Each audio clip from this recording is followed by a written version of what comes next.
জনবসতি খুবই কম, তবে ধীরে ধীরে এখানে বসতি গড়ে উঠছে। সবচেয়ে বড় বিষয় ভাই, এলাকাটা অসম্ভব সুন্দর।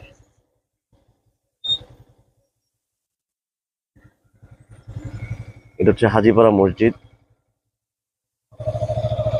সামনে যাই কি অবস্থা দেখি। এক সময় তো এদিকে রাস্তা ছিল না, এলাকাবাসী কোন রকমের রাস্তাটা করছে, আল্লাহ জানে নামতে পারবো কিনা। বর্ষাকাল তাই খুব পিছলা হয়ে আছে।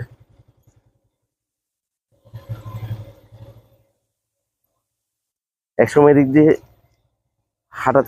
হাঁটা যাইতো, গাড়ি আসতে পারতো না, এখন মোটামুটি সিএনজি আসতে পারে এই জায়গায়। সত্যি জায়গাটা অসাধারণ, এখান থেকে আপনার